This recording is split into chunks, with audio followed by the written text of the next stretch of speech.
welcome to the first annual Dubai Bitcoin Conference, Making History. Let's give a round of applause. Woo! For those of you that came to the dinner last night, you probably heard Bruce mention that this conference was sort of organized by a few people that sort of did it in their spare time, so we didn't really have any full-time staff. And we're really happy with how it turned out because it's just the right size with people who are really passionate about this technology, and it feels like the grassroots uprising of disruption that it really should feel like. So thank you everybody for making it such a great crowd and a small, sort of good-sized group of people really interested in getting this technology out there. I'm going to speak a little bit about what my company is trying to help with taking the blockchain mainstream. I'm just going to have a few slides I'm going to run through, and then hopefully we can do some Q&A, because I actually prefer back and forth Q&A than just sort of talking to all you guys. But let me start a little bit, talk about myself. Oops, I got to do this one. My background is in banking, similar to Bruce. 15 years of experience in a combination of risk management and equity sales. I worked primarily out of Tokyo, where I was a director and head of equity sales at JP Morgan, Columbia MBA, and a US CPA.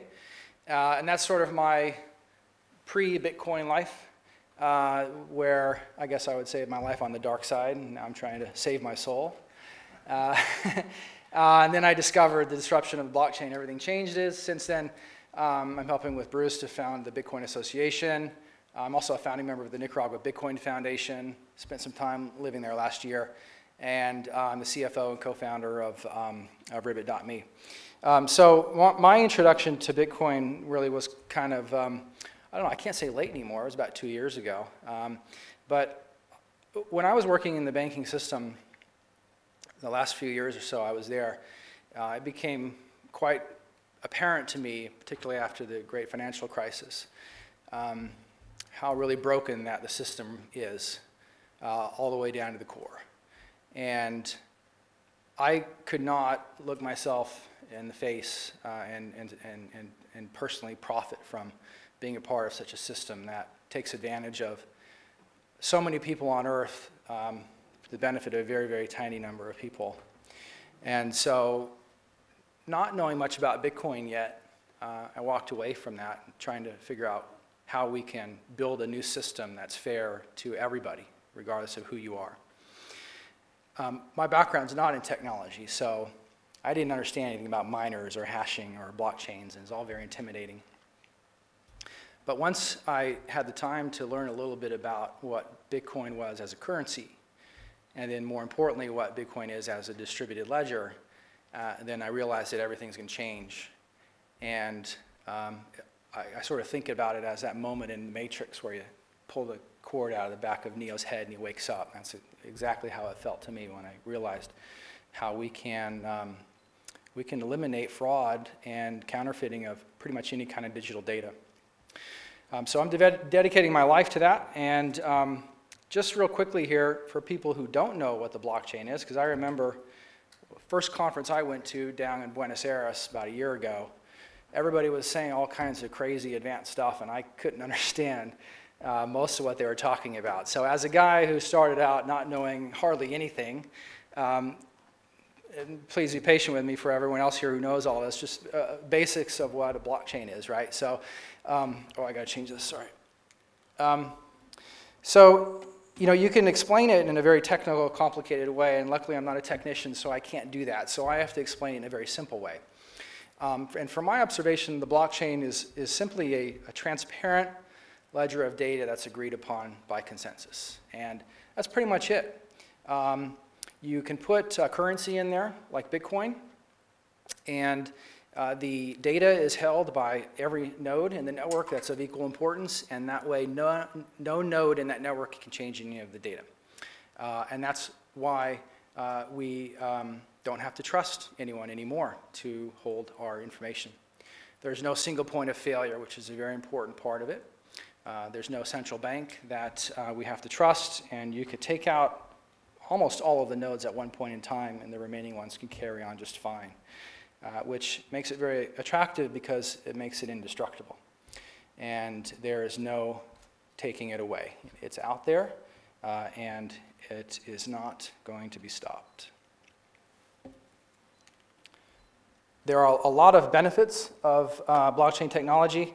Can't list them all right here, but from my own opinion, they all sort of boil down to the protection of personal property. So we think of digital data as our personal property, digital assets as our personal property.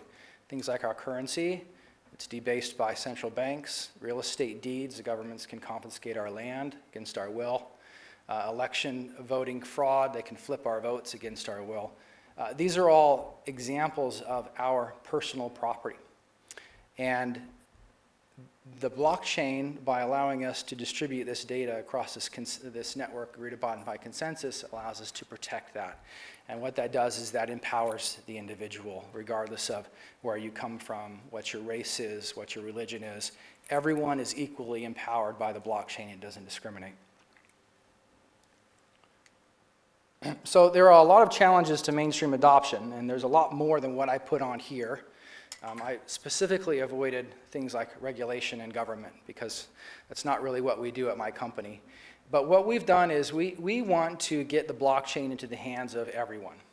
And over the last couple of years, I've been looking at Bitcoin and trying to see what some of the major obstacles are to getting this out beyond us, people who have voluntarily found it and get excited about it, the people who don't have the time to pay attention.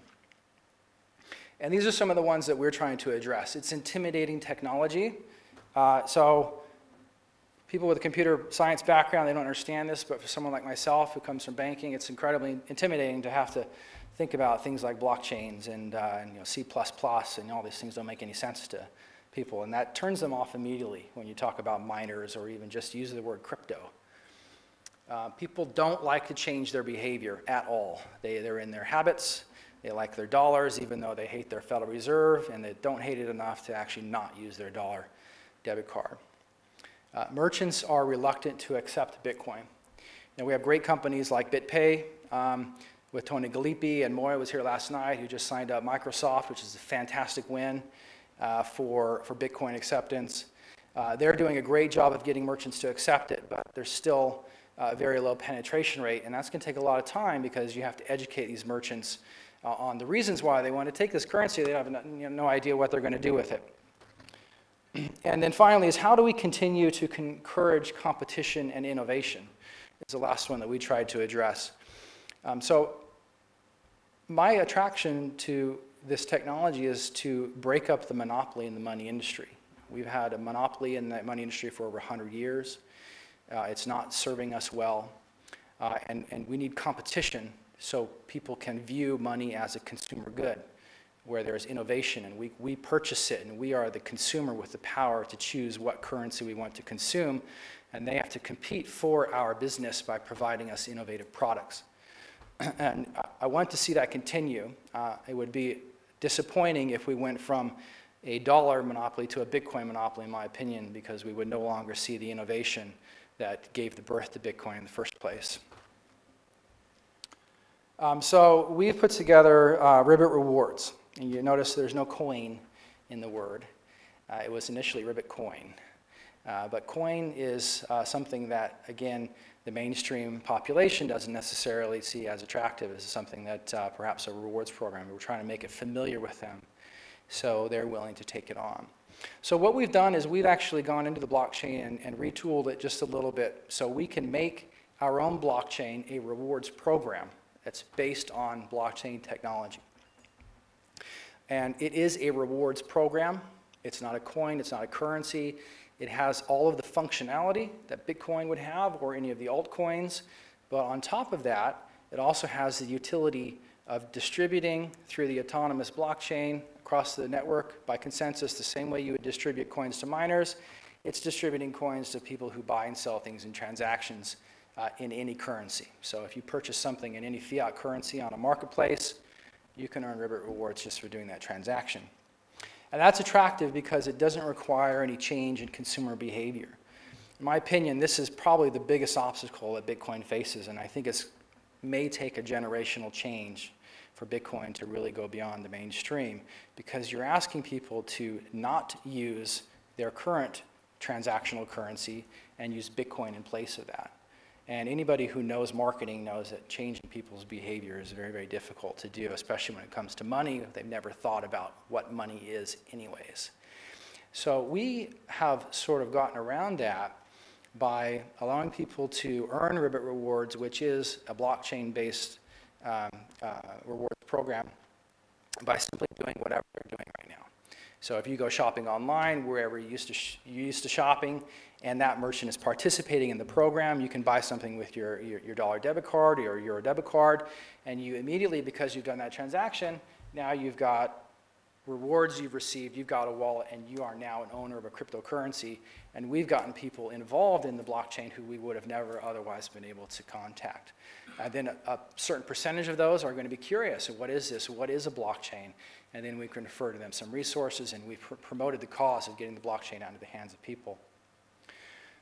From the merchant's perspective, it's a very strong value proposition to participate in this program because it doesn't cost them anything. And this is unique from the current rewards industry that we're going to disrupt, whereas they're proprietary centralized ledgers, much like the central banks are with currency, where they have to pay the value to their customer for the rewards that they've offered.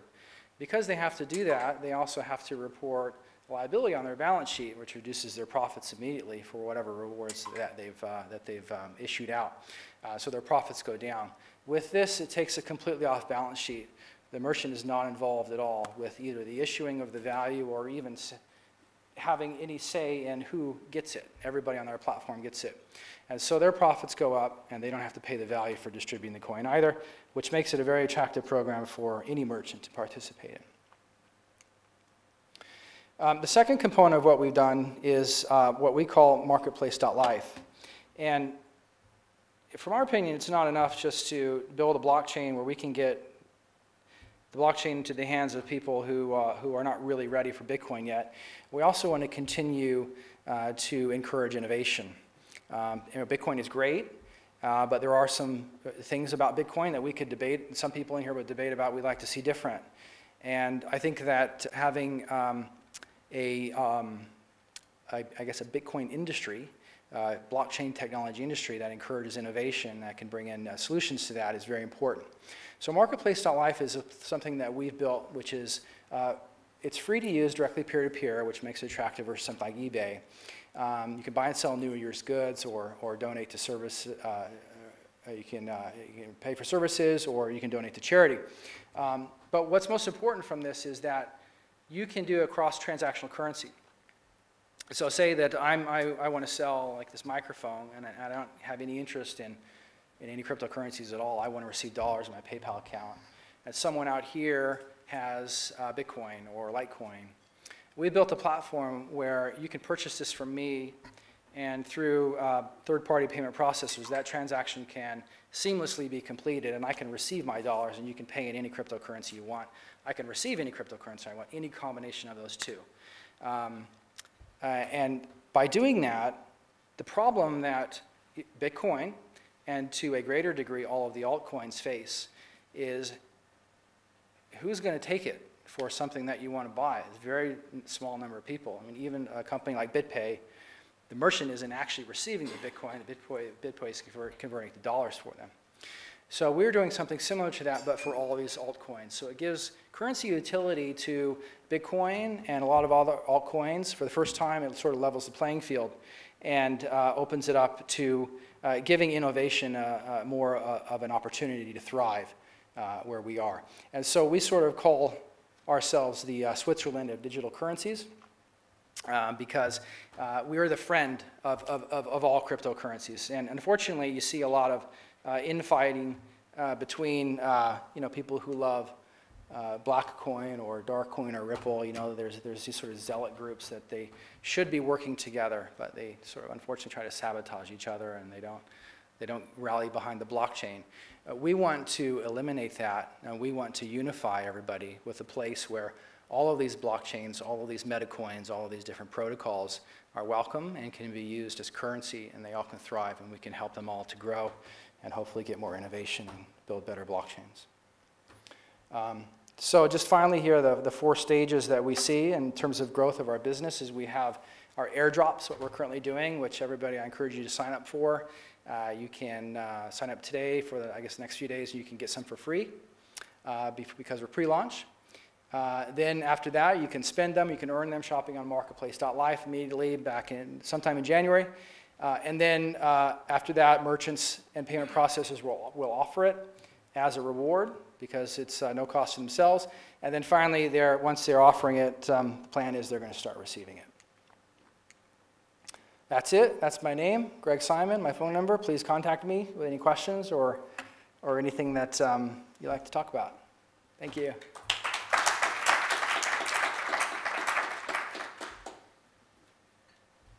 Take some questions. Anybody has questions? Cool, David. When do you guys plan to launch? You have to pre-launch, right? Yeah, so we started back in January, and because our blockchain has very unique functionality, we had to create things that didn't exist, and we were going to launch about 6 months ago, and that's been a moving date. I have a lot of respect for the people that can program, which I can't do. And I think right now we're looking pretty good at a launch at the end of this month. So December 31st or maybe the 1st of January or so for the blockchain. Yeah, it's pretty much completed. We just have a testing phase now. Yeah, thanks. Yes? Curious as to why you chose to create a new blockchain. Yeah. And kind of, I know you're not a technical guy, but really high-level mechanics of it. You know, is the proof of work system, other miners, who's going to secure this network? Yeah, that's a great question. There's 2 reasons why we initially wanted to do our own blockchain. And one is, it's not guaranteed that Bitcoin will be the blockchain that survives. Although it may, and it's a high probability, nobody knows what the future is. And we didn't want to build ourselves on top of a blockchain where we're not guaranteed the viability of our company, you know, for a long time. We also, personally, I have some reservations with proof of work. I think we could do something better. And we were going to start as a proof of stake coin, but that is a factor of me not understanding that there are some security risks with proof of stake, primarily based upon it's not purely random in terms of the signing of the blocks. And you can have a zero-stake attack against a proof of stake coin. And because even though those risks are theoretical and small, when you're basing a business on it, it's something that we couldn't really consider. So what we've done is we've gone to a dual merged mine proof of work blockchain. So it's merged both on SHA-256 and Script as a dual merged mine coin. The second reason is because we are a rewards program. And in order to offer the rewards to the buyers and sellers and the transactions, you have to somehow acquire it beforehand. So if we were to do a colored coin or a meta coin on top of the Bitcoin blockchain, we would have to acquire that value either by maybe burning a piece of Bitcoin and putting the colored coin on top of it and then distributing it. And that doesn't make the business model work very well. So what we had to do is, much in the same way that miners are incentivized to mine by receiving a portion of the value in the minted coins in each block, we've had to use that same theory of the value to incentivize a targeted action. In that case, it's targeting the action of miners to sign blocks. Where we're taking that and we're saying, okay, we're going to do the exact same thing. We're going to have our blockchain mint coins and give to other groups of people we want to do some other targeted action. And that is to buy and sell things to generate economic activity. Yes, we will have miners, but not all of the minted coins go to the miners. Some percentage of it will go to the miners, and then the remaining percentage will go to the miners, non-traditional miners, buyers and sellers as miners. Right? So if you think of a miner, the miner is simply, they're proving that they've done some valuable action that the blockchain wants to reward for doing that action. In the case of miners, it's signing blocks and verifying and controlling securing the ledger. But you can do that with any group of people, and actually that's very exciting. Other things you could do. You can encourage people to study, you can encourage people to shop in our case. And so the proof in our blockchain is proof of commerce. I've proven that I've shopped, and that is some action that has value that the blockchain wants to encourage.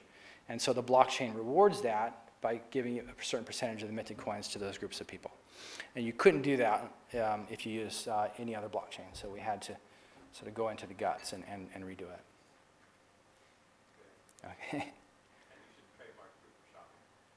You know, we've trademarked a lot of things. I think proof of commerce we've done, not proof of shopping. Or somebody had already used it, but not trademarked it. We're looking at, that's a good one.